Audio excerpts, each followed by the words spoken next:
Congo rainforest পৃথিবীর এমন এক রহস্যময় ভয়ানক জঙ্গল যেখানে প্রবেশ করা মানেই নিজের জীবনের সাথে সরাসরি বাজি ধরা।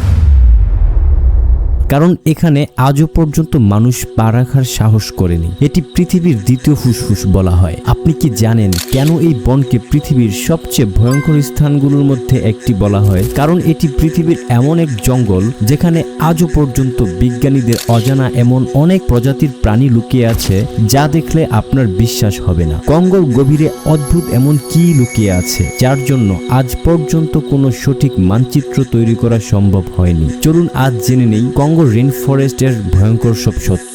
আমাদের চ্যানেলে নতুন হয়ে থাকলে অবশ্যই সাবস্ক্রাইব করে আমাদের পাশে থাকুন। আমাদের পৃথিবীতে অসংখ্য রহস্যময় এবং বিস্ময়কর জঙ্গল রয়েছে যেখানে নানা রকম বিশালাকার প্রাণীর বসবাস। আফ্রিকা মহাদেশের এমনই একটি অন্যতম রহস্যময় জঙ্গল হলো দ্য কঙ্গো রেইনফরেস্ট। কঙ্গো দেশের সাথে যুক্ত এই জঙ্গল পৃথিবীর দ্বিতীয় বৃহত্তম জঙ্গল। এই জঙ্গল এতটাই বিশাল যে এর ভেতরে ইউনাইটেড কিংডমের মতো 20টি দেশকে অনায়াসে রাখা যাবে। প্রায় 37 লক্ষ বর্গ কিলোমিটার এলাকা জুড়ে বিস্তৃত এই জঙ্গল রহস্যে ঘেরা। যদি আপনাকে এই জঙ্গলের মাঝখানে দাঁড় করিয়ে দেওয়া হয় তাহলে সেখান থেকে বাহিরে বের হতে আপনার সময় লাগবে 150 দিনেরও বেশি। আর এই চলার পথেই আপনার সাথে দেখা হবে এমন সব প্রাণীদের সঙ্গে যাদের ছোট বা বড় হওয়ার কোনো গুরুত্বই রাখে না, কারণ এরা সবাই আপনার জীবন কেড়ে নিতে পারে। এই জঙ্গলের প্রতিটা নিঃশ্বাসে লুকিয়ে আছে মৃত্যু। এটি আমাদের পৃথিবীর দ্বিতীয় বৃহত্তম এবং সবচেয়ে বিপজ্জনক বন। এই বনের ব্যাপারে বলা হয়ে থাকে এই বনে এমন কিছু জায়গা আছে যেখানে এখনো পর্যন্ত সূর্যের আলো পৌঁছায়নি, আর মানুষের পায়ের ছাপ তো দূরের কথা। এই বনের রহস্য আবিষ্কার করতে যুগের পর যুগ ধরে অভিযাত্রীরা খুঁজে বেরিয়েছে এই বনে, যার মধ্যে অনেক অভিযাত্রী আর কখনোই ফিরে আসেননি। আর যারা ফিরে এসেছেন তাদের কাছ থেকে পাওয়া যায় গভীর বনে দেখা ভয়ঙ্কর জিনিসের তথ্য। তারা এই বনের মাঝে এমন কিছুর সন্ধান পেয়েছিলেন যা হয়তো পুরো পৃথিবীর কাছে এক বিভীষিকার মতো। এই জঙ্গলে বছরে গড়ে 250 থেকে 450 সেন্টিমিটার পর্যন্ত বৃষ্টিপাত হয়ে থাকে। তাই এই জঙ্গলকে রেইন ফরেস্ট হিসেবেও ডাকা হয়। এই রেইন ফরেস্টটি পৃথিবীর সকল রেইন ফরেস্টের সম্মিলিত আয়তনের 18% জুড়ে বিস্তৃত। অ্যামাজনের পরে এটিকে দ্বিতীয় সবচেয়ে বড় রেইন ফরেস্ট গড়ে তুলেছে। বলা হয়ে থাকে অ্যামাজনের পর যদি কোনো বন থেকে থাকে যেখানে এখনো অজানার কিছু সন্ধান পাওয়া যাবে সেটি হচ্ছে কঙ্গো রেইন ফরেস্ট। জীববৈচিত্র্যের অনন্য এই কঙ্গো রেইন ফরেস্ট, এখানে প্রায় 10,000 প্রজাতির উদ্ভিদের সন্ধান পাওয়া গিয়েছে, যার মধ্যে কমপক্ষে 30% শুধুমাত্র এই অঞ্চলেই পাওয়া যায়। আন্তর্জাতিক ক্যান্সার ইনস্টিটিউটের অনুসারে এই রেইন ফরেস্ট আনুমানিক 1400 প্রজাতির উদ্ভিদের খোঁজ পাওয়া গিয়েছে যা ক্যান্সারের প্রতিকার হিসেবে কাজে লাগানো যেতে পারে। এছাড়াও প্রাচীন আদিবাসীদের মুখ থেকে জানা যায় এই জঙ্গলে এমন কিছু জড়িবুটি লুকিয়ে আছে যা মানুষকে 200 বছর পর্যন্ত বাঁচিয়ে রাখতে সক্ষম। এই জঙ্গলে 1 লাখেরও বেশি গাছের প্রজাতি পাওয়া যায়, যার মধ্যে কিছু স্বাভাবিক হলেও কিছু গাছ অত্যন্ত বিপজ্জনক এবং অদ্ভুত। এই জঙ্গলে এমন কিছু গাছ রয়েছে যাদের কোনো নাম পর্যন্ত নেই, কারণ মানুষ আগে কখনো এই গাছগুলো দেখেনি। কঙ্গো জঙ্গল এতটাই ঘন একটি বন যেখানে বৃষ্টির পানি মাটিতে পড়তে সময় নেয় প্রায় 1 মিনিট। এই বিশাল ঘন বনের মাঝ দিয়ে বয়ে চলছে কঙ্গো নদী। এই নদীর দৈর্ঘ্য প্রায় 4700 কিলোমিটার। এই নদীর মাঝে এমন কিছু ভয়ানক প্রাণীরা বসবাস করে যা পৃথিবীর আর অন্য কোনো নদীতে পাওয়া যায় না, যার মধ্যে অন্যতম হচ্ছে বিশাল আকৃতির কুমির। 2022 সালে কঙ্গো নদীতে 5 জন মহিলা পিকনিকের উদ্দেশ্যে এসেছিলেন। এই সময় তাদের নৌকা আক্রমণ করে একদল কুমির। এই কুমিরের আক্রমণ এতটাই প্রকোপ ছিল যে সেই মহিলাদের দেহ পর্যন্ত খুঁজে পাওয়া যায়নি। কঙ্গো নদী কঙ্গো গণতান্ত্রিক প্রজাতন্ত্র দেশের দক্ষিণ পূর্বাঞ্চলে অবস্থিত। এটি আফ্রিকার দ্বিতীয় দীর্ঘতম এবং বিশ্বের সবচেয়ে গভীরতম নদী। এই নদী প্রতি সেকেন্ডে 2,05,000 কিউবিক মিটার পানি প্রবাহিত করার ক্ষমতা রাখে। তবে কঙ্গো নদীর বিশেষত্ব শুধু এর দৈর্ঘ্য এবং পানি প্রবাহের জন্যই নয়, বরং এর মধ্যে থাকা বিপজ্জনক অংশ এবং জলপ্রপাতের জন্য। নদীপথের কিছু অংশ বড় বড় জলপ্রপাত এবং স্রোত রয়েছে যা নৌযান চলাচলকে অত্যন্ত কঠিন করে তোলে। তবে এই নদীটি আফ্রিকার অন্যতম গুরুত্বপূর্ণ পরিবহন হিসেবে ব্যবহৃত হয়। কঙ্গো জঙ্গল এবং এই নদীকে কেন্দ্র করে প্রায় 5000 বছর যাবৎ প্রাচীন আদিবাসীরা বসবাস করে আসছে। এখানে প্রায় সব মিলিয়ে 150টি জাতি বসবাস করে, যাদের মধ্যে অনেকে এখনো গভীর অরণ্য শিকার করে আর দলবদ্ধ হয়ে বসবাস করে। এই জলগোষ্ঠীগুলোর মধ্যে বিখ্যাত হচ্ছে পিগমি সম্প্রদায়। এই পিগমিরাই হচ্ছে পৃথিবীর একমাত্র বামন উপজাতি। পিগমি পুরুষদের গড় উচ্চতা হয় 4 ফুট 10 ইঞ্চি আর মহিলাদের গড় উচ্চতা হয় 4 ফুট 1 ইঞ্চি। এরা সাধারণত 15 থেকে 70 জনের একটি দল একত্র হয়ে বসবাস করে। জীববৈচিত্র্যের অনন্য এই রেন ফরেস্টে রয়েছে 400 প্রজাতির স্তন্যপায়ী প্রাণী, 700 প্রজাতির মাছ এবং 1000 প্রজাতির পাখি।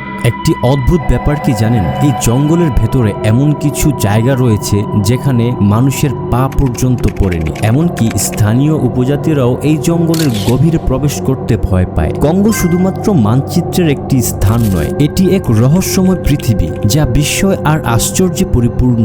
আমরা সবাই জানি বিশ্বের ইতিহাসের সবচেয়ে বড় সাপ হিসেবে পরিচিত টাইটানোভা, আর এই টাইটানোভা লম্বায় প্রায় 47 ফুট হয়ে থাকে এবং এর ওজন হয়ে থাকে 1135 কেজি। এই সব পৃথিবীতে 6 মিলিয়ন বছর আগে বিচরণ করত বলে বিজ্ঞানীরা মনে করেন। কলম্বিয়াতে সর্বপ্রথম এর জীবাশ্ম পাওয়া যায়, কিন্তু যদি বলা হয় এই দানবীয় সাপ আজও পৃথিবীতে ঘুরে বেড়াচ্ছে। একটি অদ্ভুত ঘটনা শুনুন তাহলে। 1959 সালে বেলজিয়ান এয়ারফোর্সের কর্নেল রেমি ভ্যান লিয়েডার তার একটি মিশন শেষে কঙ্গোর কাটাঙ্গা অঞ্চলের উপর দিয়ে হেলিকপ্টারে করে বেস ক্যাম্পের দিকে ফিরছিল। ফেরার সময় তিনি নিচে জঙ্গলের মাঝে বিশাল কিছু একটা নড়াচড়া করতে দেখেন। তখন কৌতূহলী হয়ে লিয়েডার তার হেলিকপ্টারটি নিচে নামায় জিনিসটাকে আরো কাছ থেকে দেখার জন্য।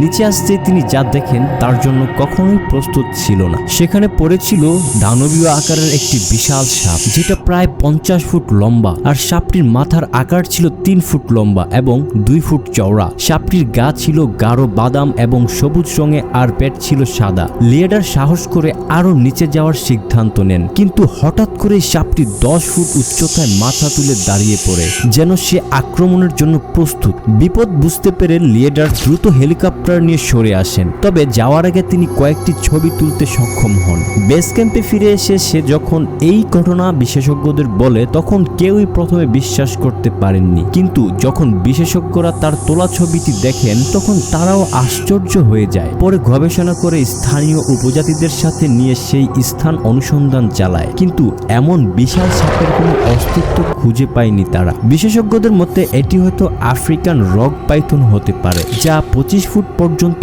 লম্বা। কিন্তু যদি সত্যি 50 ফুটের বিশাল সাপ থেকে থাকে, তাহলে কঙ্গো রেন ফরেস্ট কতটা ভয়ঙ্কর হতে পারে তা কল্পনা করাই কঠিন। একসময় আমাদের পৃথিবীর আকাশ শাসন করত একদল উড়ন্ত সরীসৃপ প্রাণী, যাদের টেরাসোর নাম দেওয়া হয়েছে। উড়ন্ত সরীসৃপদের এই রহস্যময় দল ট্রাকিয়াস যুগের শেষের দিকে পৃথিবীতে বসবাস করত। 18 শতাব্দীতে জার্মানি থেকে এদের জীবাশ্ম আবিষ্কার করা হয়। বিজ্ঞানীদের মতে 66 মিলিয়ন বছর আগে এরা বিলুপ্ত হয়ে গেছে, কিন্তু যদি বলি এদের কিছু প্রজাতি এখনো বেঁচে আছে। কঙ্গোর স্থানীয় বাসিন্দারা প্রায়ই এক অদ্ভুত পাখির গল্প বলে। জলাভূমি ও নদীর ধারে মাঝে মাঝে তারা দেখে এক রহস্যময় প্রাণী, যার শরীর অনেকটা টিকটিকির মতো, কিন্তু ডানাগুলো বাদুরের মতো বিশাল। তাদের অনুসারে এই প্রাণীটিকে মাঝে মধ্যে জেলেদের আক্রমণ করতে এবং স্থানীয় প্রাণীদের হত্যা করতে দেখা যায়। এখানকার উপজাতিরা একে চেনে কঙ্গোমাতো নামে। বিশ্ববাসী প্রথম কঙ্গোমাতোর কথা জানতে পারে 1923 সালে,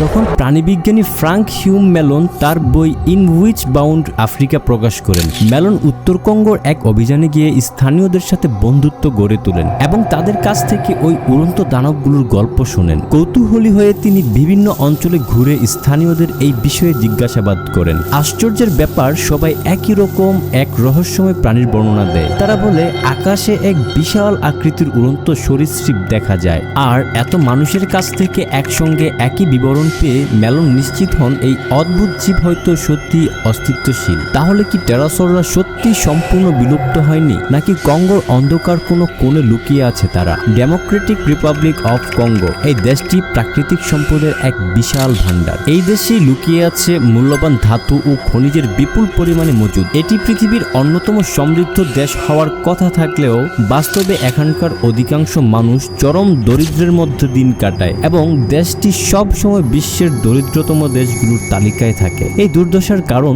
কঙ্গোর কালো ইতিহাস। 19বিংশ শতাব্দীতে কঙ্গো ছিল বেলজিয়ামের রাজা দ্বিতীয় লিওপোল্ডের ব্যক্তিগত উপনিবেশ। তার শাসন আমলে কঙ্গের মানুষকে ভয়ানকভাবে শোষণ করা হতো। সে সময় এখানে রাবার উৎপাদন ছিল অন্যতম প্রধান কাজ, কিন্তু এর জন্য কঙ্গোর বাসিন্দাদের অকথ্য পরিশ্রম করতে বাধ্য করা হতো কোনো পারিশ্রমিক ছাড়াই। 1909 সালে লিওপোল্ডের মৃত্যু হয়। তারপর এক শতাব্দীরও বেশি সময় কেটে গেছে, কিন্তু কঙ্গোর সাধারণ মানুষ আজও দরিদ্রতার সঙ্গেই লড়াই করে যাচ্ছে।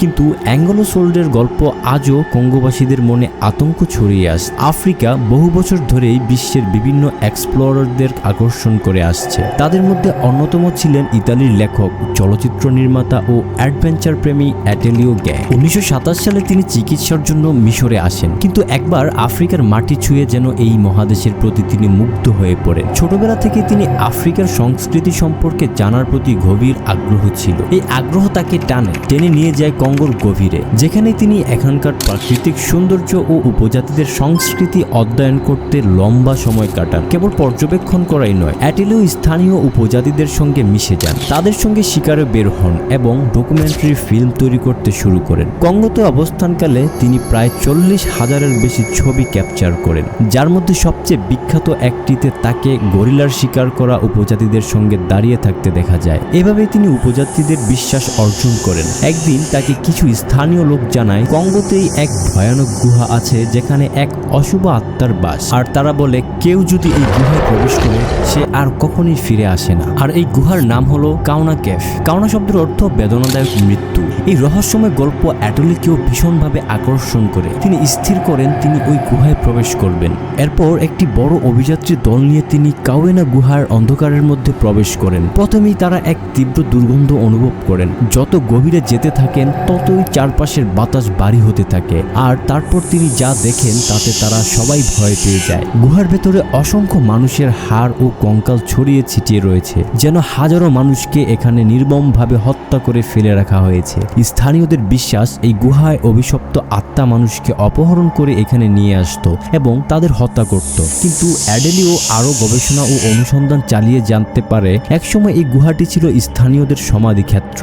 বহু বছর আগে এখানে মৃতদের সমাহিত করা হতো, আর সময়ের সঙ্গে সঙ্গে কঙ্কালগুলো ছড়িয়ে পড়ছিল, যা ভয়ানক কাহিনীর জন্ম দেয়। যদিও অ্যাটেলিও রহস্যের সমাধান করেছিলেন, তবুও কাউনা কেভ আজও কঙ্গোর মানুষের মনে এক রহস্যময় ভয়াবহ স্থান হিসেবেই রয়ে গেছে।